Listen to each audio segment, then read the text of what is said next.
स्वागत है आपका क्रिएटिव माइंड यूट्यूब चैनल के ऊपर। 11th क्लास का चैप्टर नंबर फर्स्ट की एक्सरसाइज 1.4 को आज हम करेंगे। उससे पहले अगर आप चैनल पे नहीं हो तो चैनल को कर लीजिए सब्सक्राइब और साथ में बेल आइकन को दबा दीजिए ताकि जब भी मैं कोई नई वीडियो अपलोड करूँगा तो आपको मिल जाए उसका नोटिफिकेशन। तो वीडियो को शुरू करते हैं। और साथ में एक चीज़ और बताना चाहता था कि अगर आप टेलीग्राम ग्रुप के मेंबर बनना चाहते हैं तो डिस्क्रिप्शन में आपको एक लिंक मिल जाएगा, उस पर क्लिक करके आप टेलीग्राम ग्रुप को ज्वाइन कर सकते हो। तो आज जो हमारा टॉपिक है 1.4 एक्सरसाइज का वो है यूनियन ऑफ सेट्स। तो यूनियन ऑफ सेट्स के बारे में पढ़ेंगे, इंटरसेक्शन के बारे में नेक्स्ट वीडियो में लेके आएंगे। अगर इस वीडियो में पॉसिबल हुआ तो कंटिन्यू करेंगे, नहीं तो नेक्स्ट वीडियो में जल्दी ही हम इंटरसेक्शन के बारे में भी पढ़ेंगे, लेकिन इसमें हम देखेंगे यूनियन ऑफ सेट्स। तो यूनियन ऑफ सेट्स होता क्या है, सबसे पहले इसकी डेफिनेशन देखें तो क्या है।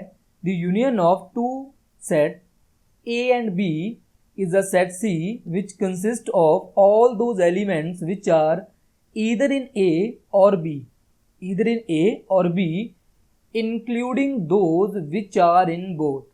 तो अभी मैं एक एग्जांपल से आपको समझाता हूँ। देखिए, आप लेट कीजिए मेरे पास 2 बैग है, देयर आर 2 बैग्स। फर्स्ट का नेम A है और सेकंड का जो नेम है वो B है। फर्स्ट में मैंने एलिमेंट को रखा 1, 2, 3, 4, 5 एंड 6 को, एंड जो सेकंड बैग था मेरे पास उसमें मैंने रखा 2, 5, 9, 13 और 1 को, और एक और रख लेते हैं 8। तो अभी मेरे पास 2 बैग है, देयर आर 2 बैग, बैग ए और बैग बी। इन दोनों का अगर मुझे यूनियन फाइंड आउट करना होगा, यूनियन को कैसे लिखते हैं देखिए, पहले तो यूनियन को यू से लिखते हैं, ठीक है। अगर मुझे सेट ए और बी का यूनियन फाइंड करना है तो मैं इसे यू से लिखता हूं उसे। अब मुझे ए और बी का यूनियन फाइंड आउट करना है। तो ए और बी का अगर मैं यूनियन फाइंड आउट करना होगा तो मुझे क्या करना होगा, सबसे पहले क्या कीजिए कि जो आपके पास कॉमन टर्म्स है उनको फाइंड आउट कीजिए। तो यहाँ पे मैं देखूंगा कि मेरे पास कॉमन टर्म्स कौन सी है। यहाँ पे देखिए मेरे पास 1 है, इस साइड पे मेरे पास 1 है, उसके बाद यहाँ पे मेरे पास 2 है और यहाँ पे मेरे पास 2 है, और 3, 4, 5 है यहाँ पे। सिमिलरली यहाँ पे भी मेरे पास 5 है। तो सबसे पहले क्या काम करना है, आपने कॉमन टर्म्स को फाइंड आउट करना है। कॉमन टर्म को फाइंड आउट करने के बाद उनमें से किसी एक सेट में से कॉमन टर्म को आपको एलिमिनेट कर देना है। देखिए, अगर मैं ए से एलिमिनेट कर दूं, बी से भी कर सकते हो, किसी में से भी एक सेट में से आपको टर्म को एलिमिनेट कर देना है, और बाकी जितनी भी टर्म बची हैं उसको इनके यूनियन वाले बॉक्स में रख देना है। तो वो क्या होगा मेरे पास, देखिए यहाँ पे देखूं तो 3, 4, 6, 1, 8, 2, 5, 9 एंड 13 जो मेरे पास कॉमन थी वो भी लिखना है, और उसके बाद जितनी बाकी टर्म्स बची है उन सबको यहाँ पे लिख देना है। तो बेसिकली है क्या, यहाँ पे जो आपको समझना है वो ये है कि जो टर्म आपकी कॉमन आएगी, जो आपकी टर्म कॉमन होगी, उनमें से सिर्फ एक बार लिखना है टर्म को, और बाकी जितनी भी टर्म्स हैं उन सभी को लिखना है। तो ये हमारा यूनियन होता है। तो आई थिंक कि आपको यूनियन के बारे में पता चल गया होगा कि अगर हम किसी 2 सेट का यूनियन निकालेंगे तो क्या करेंगे। बेसिकली अगर मेरे पास इसी तरह, अगर मेरे पास यहाँ पे मैंने 2 सेट लिए थे, इसी तरह अगर मेरे पास 3 होते तो देखिए, अगर मेरे पास फर्स्ट बैग ए है, सेकंड बैग मेरे पास बी है और थर्ड बैग मेरे पास सी है, तो यहाँ पे भी मैं वही एलिमेंट लिखता हूँ। तो यहाँ पे अगर मैं ए में बैग में एलिमेंट लिखूँ 1, 2, 5, 6 एंड 7, और बैग बी में लिखूँ 3, 9, 6 एंड 2, सिमिलरली सी बैग में लिखूँ 5, 7, 3 एंड 2। तो यहाँ पे देखिए, अगर मैं इन तीनों का यूनियन फाइंड आउट करूँ यहाँ पे, तो बहुत ही सिंपल है। आपको क्या करना है, सबसे पहले फर्स्ट 2 बैग का यूनियन फाइंड आउट कीजिए। वैसे ही यहाँ पे 2 है, यहाँ पे 2 है, यहाँ पे 6 है, यहाँ पे 6 है। तो जो मेरे पास कॉमन आ रहा है वो मैं एक बार लिखूंगा, और उसके बाद बाकी जितनी भी टर्म्स है वो मुझे यहाँ पे लिखनी होगी। तो क्या आएगा, यहाँ पे 1 आएगा, उसके बाद 2 आएगा, उसके बाद मेरे पास 5 आएगा, उसके बाद 6 आएगा, उसके बाद 7 आएगा, 3 आएगा और 9 आएगा। और जो मेरे पास कॉमन था 2 एंड 6 वो मैंने पहले ही लिख दिया था, कॉमन टर्म दोबारा मैं नहीं लिखूंगा। तो अब मैंने ए एंड बी का यूनियन फाइंड आउट कर लिया। अब उसको मैं सी के साथ इसका यूनियन फाइंड आउट कर लूँगा, जो मैंने अभी बताया। वैसे ही अब 3, 4, 5 जितने भी आपको यूनियन फाइंड आउट करने के लिए बोला जाएगा वो आप फाइंड आउट कर सकते हो। यहाँ पे एक चीज़ और ध्यान रखिए, अगर आप ए और बी का यूनियन पहले फाइंड आउट करते हो और उसके बाद जो उसका आंसर आता है उसको सी के साथ उसका यूनियन फाइंड आउट करते हो, अगर आप इसका ऑर्डर चेंज कर देते हो, देखिए ए का मैं यूनियन बाद में लूँगा, बी और सी का पहले ले लेता हूँ और उसके बाद बी और सी का जो आंसर आएगा उसको ए के यूनियन के साथ लेता हूँ, तो भी आंसर आपका सेम आएगा। मतलब इसका ऑर्डर आप जितना मर्जी आगे पीछे कीजिए उससे कोई फर्क नहीं पड़ेगा, अगर सिर्फ मुझे यूनियन ही फाइंड आउट करना है। अगर मेरे सम में सिर्फ यूनियन का साइन है तो उसके ऑर्डर से उसको कोई फर्क नहीं पड़ेगा। तो मैं बेसिकली इसे ऐसे लिख सकता हूँ, सेट बिल्डर फॉर्म है इसकी। अगर मुझे ए एंड बी का यूनियन फाइंड आउट करना है तो ए एक्स जो मेरा वेरिएबल है वो डिफाइन होगा एक्स बिलोंग्स टू ए और एक्स बिलोंग्स टू बी। कहने का मतलब कि क्या है यहाँ पे कि एक्स जहाँ तो ए को बिलोंग करेगा, जहाँ जो मेरा एक्स है वो बी को बिलोंग करेगा। मतलब दोनों में से किसी एक को बिलोंग करना चाहिए। मतलब ऐसा नहीं होना चाहिए कि ए एंड बी का जो यूनियन है उसके जो एलिमेंट है वो ना तो ए में हो ना बी में हो। मतलब कि इसके जितने भी एलिमेंट है वो ए को बिलोंग करने चाहिए और बी को बिलोंग करने चाहिए। मतलब जहाँ तो ए को बिलोंग करे जहाँ फिर बी को बिलोंग करे। तो ये सिंपल था हमारे पास यूनियन ऑफ सेट्स। अब इसका फर्स्ट सम देखते हैं। तो सम को देखने से पहले इसकी थोड़ी प्रॉपर्टीज है जिसके बारे में थोड़ा डिस्कस करना चाहिए, ताकि जब हम सम करेंगे तो वहाँ पे हमें कोई प्रॉब्लम ना आए और ये अंडरस्टैंड करना थोड़ा इजी हो जाए। देखिए वो जो फर्स्ट है हमारे पास कॉम्यूटेटिव प्रॉपर्टी, इसके बारे में मैंने पहले ही स्टडी कर लिया था। देखिए अगर मेरे पास कोई सेट ए है और उसका मैं यूनियन फाइंड करता हूँ बी के साथ, और अगर मैं बी का यूनियन फाइंड करूँगा ए के साथ तो उसका आंसर बिल्कुल सेम आएगा। बिकॉज मैंने अभी बोला यहाँ पे ऑर्डर मैटर नहीं करता अगर आपके पास सिर्फ यूनियन का साइन है पूरे सम में। और उसके बाद जो हमारा एसोसिएटिव लॉ है, यहाँ पे देखिए अगर मैं ए एंड बी का यूनियन पहले फाइंड आउट करता हूँ और उसके आंसर को सी के यूनियन से फाइंड आउट करता हूँ तो वो आंसर सेम होगा। अगर मैं बी एंड सी का यूनियन पहले फाइंड आउट करूँ और उसका यूनियन फाइंड आउट करूँ बाद में ए के साथ तो आंसर दोनों का सेम होगा। तो उसे हम बोलते हैं एसोसिएटिव लॉ। ओके। और इसके बाद अगर मैं देखूँ यहाँ पे देखिए अगर मैं ए का जो यूनियन है वो फाइंड आउट करूँ फाई के साथ तो वो ए ही आता है। इसे हम लॉ ऑफ आइडेंटिटी एलिमेंट भी बोलते हैं और phi is the identity of a union. क्या होता है इसके बारे में देखिए, अगर मैं इसको वेन डायग्राम से थोड़ा आपको एक्सप्लेन करूं, वेन डायग्राम के बारे में बताना चाहता हूं आपको। देखिए अगर मेरे पास कोई सेट ए है, ए में मेरे पास एलिमेंट है 1 2 3 4 5 एंड 6, ठीक है। और बी के जो एलिमेंट है वो है मेरे पास 3 7 9 4 एंड 2। अब अगर मुझे ए यूनियन बी और B union A find out करना है तो सिंपली क्या है, देखिए अगर मैं यहाँ पे ए का डायग्राम बनाऊँ तो ए में मेरे पास कौन कौन से एलिमेंट प्रेजेंट है 1 2 3 4 5 6, और बी में जो एलिमेंट प्रेजेंट हैं वो कौन से हैं मेरे पास 3 7 9 4 एंड 2।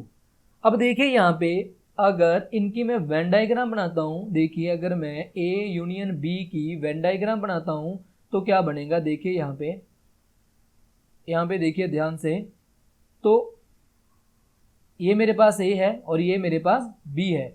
अब इनके जो एलिमेंट है वो यहाँ पे मैं लिखूंगा, देखिए यहाँ पे मेरे पास 1 2 3 4 5 6 आएगा। लेकिन अगर आप यहाँ पे देखो तो इनमें थोड़ा सा कॉमन एरिया आ रहा है, ठीक है। यहाँ पे कॉमन एरिया आ रहा है, तो ये जो कॉमन एरिया यहाँ पे आ रहा है उसमें एलिमेंट कौन से आएंगे, उसमें वो एलिमेंट आएंगे जो इन दोनों में कॉमन है। कॉमन एलिमेंट कौन से, देखिए अगर मैं देखूँ तो यहाँ पे मेरे पास 2 प्रेजेंट है, यहाँ पे भी मेरे पास 2 प्रेजेंट है, यहाँ पे 3 प्रेजेंट है, यहाँ पे भी 3 प्रेजेंट है। तो 2 एंड 3 जो एलिमेंट है वो मेरा कहाँ पे आएगा, इस कॉमन एरिया में आएगा। मतलब कॉमन एरिया कहने का मतलब कि दोनों में 2 एंड 3 प्रेजेंट है, बाकी एलिमेंट ए वाले ए में आएंगे। ओके। एंड जो मेरे पास बी वाले एलिमेंट है वो बी में आएंगे, एंड जो कॉमन एलिमेंट है वो बीच वाला एरिया, जो मेरा यहाँ पे बीच वाला एरिया बन रहा है, इसमें आएंगे, ठीक है। तो इसका कहने का मतलब यही है कि कॉमन एलिमेंट को सिर्फ एक बार लिखना होता है और जो बाकी एलिमेंट है उस सभी को ए और बी में लिखना होता है। टोटल जो मेरा आंसर बनेगा वो सभी एलिमेंट आएंगे और वो मेरा यूनियन होगा। लेकिन ये मैं इसलिए बताना चाहता था क्योंकि मैं इसे एक्सप्लेन करना चाहता हूँ अभी। अब देखिए कि मेरे पास अगर कोई सेट ए है और ए में मेरे पास एलिमेंट प्रेजेंट है 1 2 3, कोई भी 3 एलिमेंट प्रेजेंट है, और फाई का मतलब मैंने क्या बताया था आपको, फाई का मतलब होता है मेरे पास वॉइड सेट और हम इसे नल सेट भी बोलते हैं। तो नल सेट का क्या मतलब होता है, वो सेट जिसमें कोई भी एलिमेंट प्रेजेंट नहीं होता। तो अगर यहाँ पे मैं नल सेट को लूँ तो नल सेट में मेरे पास कोई भी एलिमेंट प्रेजेंट नहीं होगा, और अगर इनका मैं यहाँ पे यूनियन फाइंड आउट करूंगा तो ना तो यहाँ पे कोई एलिमेंट आएगा ना तो यहाँ पे आएगा, सभी के सभी एलिमेंट ए में ही आएंगे। इट मीन्स कि अगर मैं इसका यूनियन लूंगा भी तो वो ए ही आएगा, क्योंकि ए में अगर मेरे पास 1 2 3 एलिमेंट प्रेजेंट है तो 5 में तो मेरे पास कोई भी एलिमेंट यहाँ पे प्रेजेंट नहीं है। अगर कोई भी एलिमेंट प्रेजेंट नहीं है तो आंसर मेरे पास ए ही आएगा यहाँ पे। तो बेसिकली ये सिंपल सी बात है, अगर 5 के साथ आप किसी भी सेट का यूनियन लेते हो तो आपका जो सेट है वही आंसर होता है। तो इसके बाद अगर हम फोर्थ देखें, फोर्थ आइडेंटिटी है, अगर मेरे पास ए सेट है और ए सेट का मैं ए सेट के साथ ही यूनियन लेता हूं तो क्या आएगा, ए आएगा। कैसे, देखिए मेरे पास ए सेट है और इसमें एलिमेंट प्रेजेंट है वही मेरे पास 1 2 3, और अगर ए सेट है तो दूसरे से ए सेट में मेरे पास 1 2 3 प्रेजेंट होगा। अगर मैं इन दोनों का यूनियन लेता हूँ, अगर मैं इन दोनों का यूनियन लेता हूँ ए और ए का, तो सभी एलिमेंट जो है दोनों में कॉमन ही तो है, तो आंसर इनका 1 2 3 ही तो आएगा। तो 1 2 3 तो सेट ए ही था। इट मीन्स कि अगर मैं ए का ए के साथ यूनियन लेता हूं तो मेरे पास क्या आएगा, ए ही आएगा। ओके, तो यहाँ पे अगर फिफ्थ को देखूं मैं, अगर मैं फिफ्थ को देखूं यहाँ पे तो मेरे पास यू, उसके बाद यूनियन के बाद ए, ये मेरे पास यू है और ये यूनियन का साइन है, ठीक है। और इसका यो यू क्यों आता है, देखिए यू का मतलब होता है यूनिवर्स, तो जो मेरे पास यहाँ पे यू लिखा हुआ है तो उसका मतलब होता है यूनिवर्सल सेट। ओके, तो यूनिवर्सल सेट के बारे में मैंने आपको पहले पढ़ाया था, जो प्रीवियस वीडियोस थी उनका लिंक मैं ऊपर आई बटन के ऊपर भी दे देता हूं, आप वहां पे जाके अगर नहीं देखी तो पहले उन्हें देखे जाके, तो फिर आपको अच्छी तरह से ये समझ लगेगा। तो यूनिवर्सल सेट क्या होता है, बेसिकली हमारे पास यूनिवर्सल सेट होता है जिसमें किसी भी सेट के सभी एलिमेंट प्रेजेंट हो। देखिए कैसे, अगर मैं ए को यहाँ पे डिफाइन करूँ, अगर मैं ए को यहाँ पे डिफाइन करूँ, x is less than 6 and x belongs to natural number. यहाँ पे देखिए अगर मैं यहाँ पे x को डिफाइन करूँ कि x की वैल्यू 6 से लेस देन है और x मेरा नेचुरल नंबर को बिलोंग करता है, तो इसका यूनिवर्सल सेट क्या होगा, इसका यूनिवर्सल सेट क्या होगा, इसका यूनिवर्सल सेट होगा नेचुरल नंबर, ठीक है। यूनिवर्सल सेट कहने का मतलब कि जो मेरे एलिमेंट है, यहाँ पे देखिए यहाँ पे नेचुरल नंबर है ना, तो मेरा यूनिवर्सल सेट होगा जिसमें सभी नेचुरल नंबर प्रेजेंट होंगे, जिसमें सभी नेचुरल नंबर प्रेजेंट होंगे। तो यूनिवर्सल सेट क्या होगा, यूनिवर्सल सेट में सभी नेचुरल नंबर प्रेजेंट होंगे।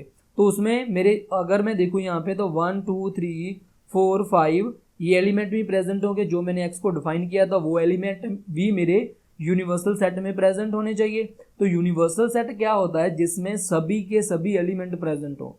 तो अगर सभी के सभी एलिमेंट इसमें प्रेजेंट हैं तो इट मीन्स कि अगर आप उसका यूनियन किसी भी सेट के साथ लोगे तो वहां पे यूनिवर्स ही आएगा, यूनिवर्स ही आएगा। यहाँ पे कैसे, मैं एक एग्जांपल और से आपको थोड़ा एक्सप्लेन करता हूँ। देखिए अगर जो मैंने प्रीवियस एग्जांपल ली थी वहां पे अगर मैं इसकी रोस्टेड फॉर्म लिखूं तो मेरे पास एलिमेंट आएंगे 1 2 3 4 एंड 5। ओके, तो इसका जो मेरे पास यूनिवर्सल सेट था वो नेचुरल नंबर था, और नेचुरल नंबर मुझे पता है 1 से लेके मेरे पास इन्फिनिटी तक सभी नेचुरल नंबर होते हैं, मतलब 1 2 3 इसके बाद 4 इसके बाद 5 इसके बाद 6 and up to so on, मतलब इन्फिनिटी तक ये नंबर कभी खत्म नहीं होंगे। तो अब मैं यहाँ पे अगर देखूंगा तो इन दोनों के जो एलिमेंट है वो सभी के सभी एलिमेंट कॉमन हो गए ए के, और उसके बाद एक्स्ट्रा एलिमेंट जितने भी प्रेजेंट हैं वो यूनिवर्सल सेट में प्रेजेंट है। तो अगर मैं सिंपल ए यूनियन यू को फाइंड आउट भी करना चाहूँ तो यूनिवर्सल सेट के सभी ही एलिमेंट यहाँ पे आएंगे, सभी एलिमेंट यूनिवर्सल सेट के यहाँ पे आएंगे। इट मीन्स कि इसको मैं यूनिवर्सल सेट ही बोल देता हूँ। तो वहाँ पे यहाँ पे अगर मैं देखूँ तो यूनिवर्सल सेट को अगर मैं ए से यूनियन फाइंड आउट करूँ तो मेरा यू आएगा, तो इसे बोलते हैं लॉ ऑफ यू, मतलब यूनिवर्सल। ओके, यूनिवर्सल सेट के साथ किसी सेट का भी यूनियन लोगे तो यूनिवर्सल सेट ही आएगा। तो फर्स्ट हम देखते हैं इसका, find the union of each of the pairs of sets. तो यहाँ पे यूनियन फाइंड आउट करना है, मैं इसके 2 सम कराऊंगा और बाकी जो सम होंगे वो आपको खुद करने होंगे, क्योंकि मैं जब भी वीडियो बनाता हूँ तो बोलता हूँ कि मुझे रिकमेंडेशन सजेशन देनी चाहिए आपको। तो एक बच्चे ने मुझे यही बोला था कि सभी के सभी सम सॉल्व नहीं करवाने चाहिए, हमें खुद भी सॉल्व करने के लिए सम देने चाहिए। तो आज मैं वैसा ही करूँगा, मैं इसमें से 2 या 3 सम करूँगा, बाकी सम आपको खुद करने होंगे। और हमारा जो टेलीग्राम चैनल है वहाँ पे इसको पोस्ट कर सकते हो आप इसको सॉल्व करने के बाद। तो देखिए यहाँ पे मेरे पास एक्स है, एक्स में मेरे पास एलिमेंट प्रेजेंट है 1 3 एंड 5। और यहाँ पे मेरे पास y है, y में जो मेरे एलिमेंट प्रेजेंट है 1 2 एंड 3।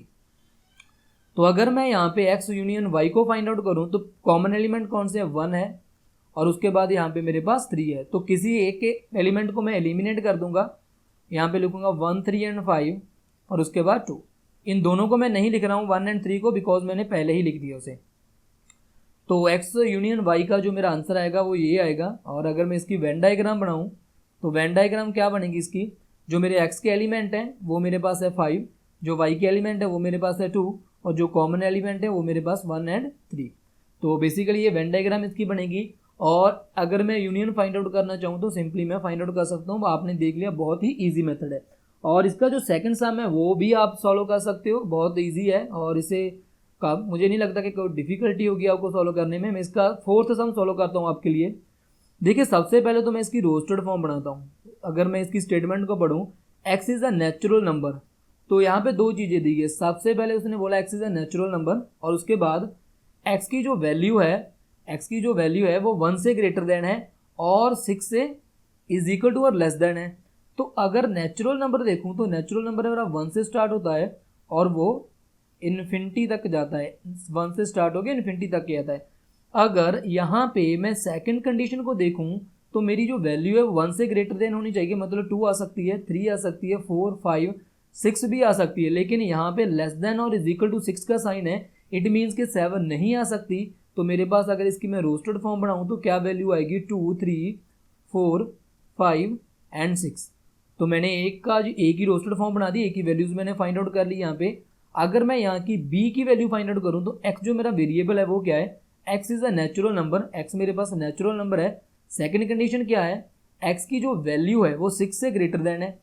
अगर मैं सभी नेचुरल नंबर यहाँ पे लिखूँ 3 4 5 6 7 8 9 10 11 and so on up to infinity आएगा, x की जो वैल्यू है वो ग्रेटर देन 6 है, तो वो 6 की पहले वाली वैल्यू तो कैंसिल आउट होगी। इसकी 7 आ सकता है, 8 आ सकता है, 9 आ सकता है, 10 नहीं आ सकता, क्योंकि यहाँ पे आप देख सकते हो कि कंडीशन है x is less than 10, x जो मेरी है लेस देन 10 है, तो यहाँ पे ये भी कैंसिल आउट हो जाएगा और इसकी आगे की वैल्यू भी कैंसिल आउट हो जाएंगी। तो मेरे पास आएगा 7 8 एंड 9।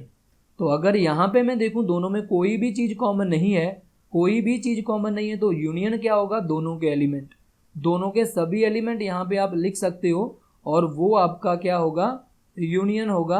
वो आप यहाँ पे इसका आंसर सॉल्व कर सकते हो। तो बहुत ही इजी था सम, और मुझे लगता है आप इसे बहुत आसानी से कर सकते हो। तो यहाँ पे अगर मैं a एंड b का जो मैंने यूनियन फाइंड आउट किया उसकी रोस्टेड फॉर्म लिखी है, अगर इसकी मैं सेट बिल्डर फॉर्म में लिखना चाहूँ, क्योंकि जो मुझे सम दिया गया था वो सेट बिल्डर फॉर्म में दिया था, तो आंसर इसका मैं सेट बिल्डर फॉर्म में लिखूंगा। तो x जो मेरा वेरिएबल उसको अगर मैं डिफाइन करूँ, x belongs to natural number, ठीक है, सॉरी यहाँ पे r नहीं आएगा, नेचुरल नंबर आएगा। ओके, तो यहाँ पे मैं दोबारा लिख देता हूँ इसे, जो मेरे पास x है वो क्या है, रियल नंबर नहीं आएगा यहाँ पे, x belongs to natural number. तो जो मेरा x है वो नेचुरल नंबर है, आप यहाँ पे देख सकते हो कोई भी वैल्यू यहाँ पे मेरे पास नेगेटिव में नहीं है, सभी की सभी वैल्यू मेरे पास पॉजिटिव में है, और जीरो यहाँ पे नहीं है। तो मैं नेचुरल नंबर लिख सकता हूँ, क्योंकि नेचुरल नंबर 1 से स्टार्ट होते हैं और इन्फिनिटी तक के आते हैं और वो पॉजिटिव होते हैं। ओके, तो और उसके बाद क्या है, एंड x जो मेरा है वो मेरे पास नेचुरल नंबर है, और यहाँ पे मैं देख सकता हूँ 2 3 4 5 6 7 8 और 9, तो कॉन्टिन्यू नंबर आ रहे हैं। इट मीन्स कि जो मेरा नंबर है वो 1 से ग्रेटर है और 10 से लेस देन है। तो यहाँ पे मैं लिख सकता हूँ इसको, जो मेरा x है वो नेचुरल नंबर को बिलोंग करता है, 1 से ग्रेटर है और 10 से लेस देन है, तो इसकी सेट बिल्डर फॉर्म को मैं ऐसे लिख सकता हूँ। सिमिलरली आपको थर्ड सम सॉल्व करना होगा और उसकी जो भी आंसर होगा उसको सॉल्व करके कमेंट बॉक्स में टाइप कीजिए, या फिर आप टेलीग्राम ग्रुप को ज्वाइन कीजिए, वहाँ पे पोस्ट कीजिए। अगर कोई प्रॉब्लम आती है तो बताइए, क्योंकि अगर मैं नेक्स्ट वीडियो बनाऊंगा तो उसमें इस सम को इंक्लूड कर लूँगा और इसको भी सॉल्व करवा दूंगा अगर आपसे नहीं हुआ तो उसके बाद जो फिफ्थ सम है इसको मैं सॉल्व करवाता हूँ। तो फिफ्थ सम तो बहुत ही सिंपल है। यहाँ पे देखिए मेरे पास a की जो वैल्यू है वो मेरे पास है 1 2 3, ओके, और उसके बाद b जो मेरे पास है, b क्या है मेरे पास 5, तो 5 का क्या मतलब होता है, एम्प्टी सेट जिसमें कोई एलिमेंट ही नहीं होता। तो मैंने अभी आपको क्या बताया था, अगर मैं a का यूनियन फाइंड आउट करूँ 5 के साथ तो वो a ही आता है, तो इट मीन्स आंसर क्या आएगा, a ही आएगा। तो a में क्या वैल्यू है 1 2 3, इट मीन्स आंसर क्या आएगा मेरे पास 1 2 एंड 3। तो ये मेरे पास यूनियन था और आई थिंक कि आपको बहुत अच्छी तरह से समझ लग गया होगा। उसके बाद सेकंड सम देखिए, let A is equal to A and B. A के पास 2 एलिमेंट है ए एंड बी, और बी के पास 3 एलिमेंट है ए बी एंड सी। तो यहाँ पे देखिए ए के पास 2 एलिमेंट है ए एंड बी, और बी के पास A B C 3 element present है। तो फर्स्ट तो देखिए यहाँ पे इसने क्या बोला ए, उसके बाद अगर आपने मेरी प्रीवियस वीडियो देखी है तो आप बता सकते हो कि इसका क्या मतलब होता है ए। इसके बाद जो मेरा साइन डाला हुआ है इसका क्या मतलब होता है, इसका मतलब होता है सबसेट, इसका मतलब होता है सबसेट। मतलब क्या कि जो मेरा ए है क्या वो बी का सबसेट है। कहने का मतलब क्या है कि अगर मेरे पास ये बी है, अगर मेरे पास ये बी है तो क्या ए इसके अंदर प्रेजेंट है। इट मीन्स क्या कि ए के जितने भी एलिमेंट है क्या वो सभी के सभी एलिमेंट बी में प्रेजेंट है, तो ये सबसेट होगा इसका। तो यहाँ पे आप देखिए कि ए एंड बी, मेरे पास ए सेट में 2 एलिमेंट प्रेजेंट है, तो दोनों के दोनों एलिमेंट मेरे पास बी में भी प्रेजेंट है। इट मीन्स कि ए जो मेरा है वो सबसेट है बी का, क्योंकि ए के सभी एलिमेंट मेरे पास बी में प्रेजेंट हैं। अगर मैं इसकी वेन डायग्राम बनाऊं तो मैं इसको ऐसे बना सकता हूं, देखिए ए में मेरे पास ए एंड बी प्रेजेंट है, एंड सी एलिमेंट मेरा बाहर प्रेजेंट होगा, और ये मेरा ए सेट है और ये मेरा बी सेट है। तो आप देख सकते हो कि जो मेरा ए सेट है वो बी के अंदर प्रेजेंट है, इंटीरियर में है। अगर मेरा सेट ए बी के इंटीरियर में है इट मीन्स कि A is a subset of B. Okay, उसके बाद सेकंड उसने पूछा है कि what is a A union B. तो मैं यहाँ पे आपको एक बहुत अच्छी चीज बताना चाहूंगा कि अगर मैंने यहाँ पे आपको पीछे बोला था कि अगर मैं ए यूनियन यूनिवर्सल सेट को फाइंड आउट करूं तो वो यूनिवर्सल सेट आता है। वाई? क्योंकि यूनिवर्सल सेट जो होता है उसमें सभी के सभी एलिमेंट प्रेजेंट होते हैं। यूनिवर्सल सेट में मेरे पास ए प्रेजेंट होता है, तो अगर ए इसके बीच प्रेजेंट होता है तो आंसर मेरा यूनिवर्सल सेट आता था। यहाँ पे अगर मेरे पास ए बी का सबसेट है तो इट मीन्स के बी के अंदर प्रेजेंट है ए, इट मीन्स यहाँ पे जो आंसर इसका क्या आएगा, बी आएगा। जो मेरा यूनिवर्सल सेट होता है वही आंसर होता है। इट मीन्स यहाँ पे ए अगर उसका सबसेट है तो ए के सभी एलिमेंट बी में प्रेजेंट होंगे, तो यहाँ पे आंसर मेरा बी आएगा। अगर आप इसे कैलकुलेट भी करना चाहो तो देख सकते हो। देखिए अगर यहाँ पे मेरे पास ए को देखूँ तो ए में मेरे पास element A and B present है। सिमिलरली अगर मैं बी सेट को देखूँ तो उसमें A B and C present है। अगर मैं A union B find out करूँ, यहाँ पे देखिए इसके जो कॉमन एलिमेंट है वो ए एंड बी है, तो ए एंड बी को मैं यहाँ पे लिखता हूँ और उसके बाद सी आएगा। तो आप चेक कर सकते हो आंसर क्या आया। जो मेरे पास सेट बी था वही आंसर आया है। तो वही मैंने बोला था कि अगर आप यूनिवर्सल सेट के साथ यूनियन लेते हो तो यूनिवर्सल सेट आंसर आएगा। अगर किसी सेट जो सबसेट है उसका उसके सेट के साथ यूनिवर्सल लोगे तो उसका सेट होगा वही आंसर होगा। तो यहाँ पे जो मेरे पास बी था वो सेट था और उसके अंदर उसका सबसेट ए प्रेजेंट था, तो यहाँ पे आंसर बी ही आएगा। तो ये बहुत ही सिंपल सम था। आई थिंक कि आपको अच्छी तरह से समझ लग गया होगा। अगर फिर भी कोई प्रॉब्लम आती है तो आप कमेंट बॉक्स में जाके टाइप कर सकते हो, तो नेक्स्ट वीडियो में हम इसे इंक्लूड कर लेंगे। If A and B are a two set such that A is a subset of B, A is a subset of B, then what is the value of A union B. तो मैंने अभी आपको बोला कि if A is a subset of B then A union B will be equal to B, because यहाँ पे इसका जो सेट है वो बी है, ए यहाँ पे सबसेट है। अगर मैं यहाँ पे लिख देता, आप थोड़ा सा यहाँ पे ध्यान दीजिए, अगर मैं यहाँ पे लिख देता कि B is a subset of A then what is the value of a A union B, तो यहाँ पे आंसर ए आता, क्योंकि यहाँ पे मेरा जो सेट है वो ए है और सबसेट बी है। इट मीन्स के जो ए है उसके अंदर बी प्रेजेंट है, लेकिन यहाँ पे इसका मतलब है कि जो मेरे पास ए है वो बी के अंदर प्रेजेंट है। ठीक है, तो यहाँ पे आपको थोड़ा ध्यान देना है कि जो मेरा सबसेट होता है वो पहले वाला होता है और जो मेरा सेकंड होता है वो सेट होता है उसका। तो ये बहुत ही सिंपल सम थे, दोनों को हमने सॉल्व कर लिया। इसके बाद सेकंड चलते हैं। यहाँ पे तो आपको यूनियन ही फाइंड आउट करना है, तो यहाँ पे मैं कोई एक सम करवा दूंगा, बाकी सम आपको खुद करने हैं, क्योंकि जो ऊपर वाले 4 सम है वो तो आप बहुत आसानी से कर लोगे। नीचे वाले 3 सम में से कोई एक सम आपको करवा देता हूँ, 6th करवा देता हूँ। उसके बाद जितने भी बाकी सम है वो आपको खुद ही करने होंगे, और उसको सॉल्व करने के बाद टेलीग्राम ग्रुप को ज्वाइन करना होगा, और उसमें जितने भी आपके सम हैं उसको सॉल्व करने के बाद वहाँ पे पोस्ट करना होगा। तो चलिए देखते हैं।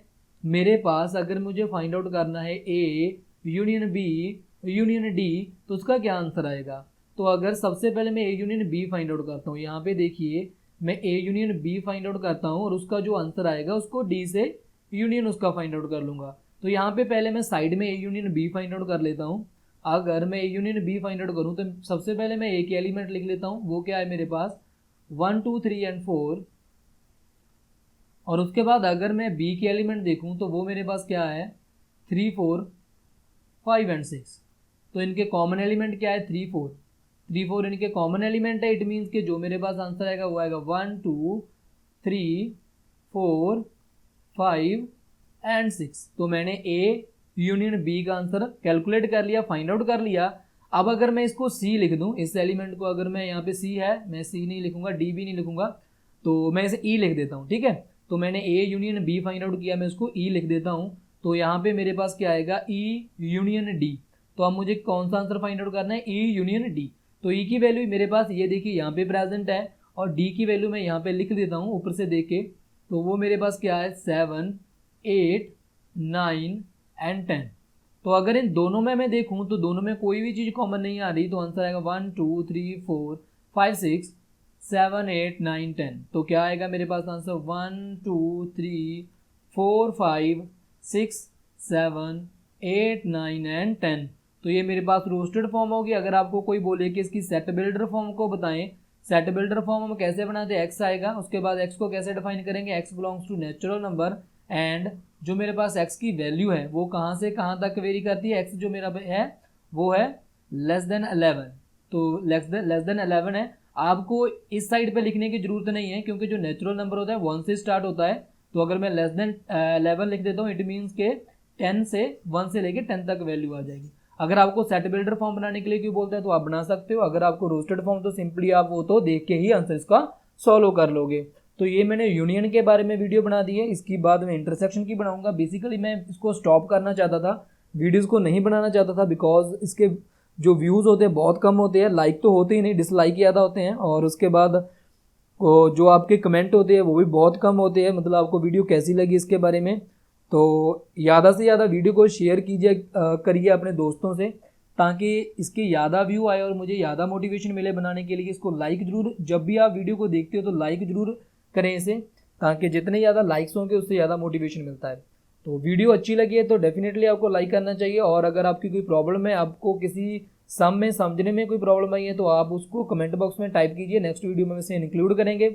और जो टेलीग्राम चैनल है उसको ज्वाइन करने के लिए डिस्क्रिप्शन में आपको लिंक मिल जाएगा, उसमें जाके आपको ज्वाइन कर सकते हो। वीडियो देखने के लिए आपका बहुत बहुत धन्यवाद।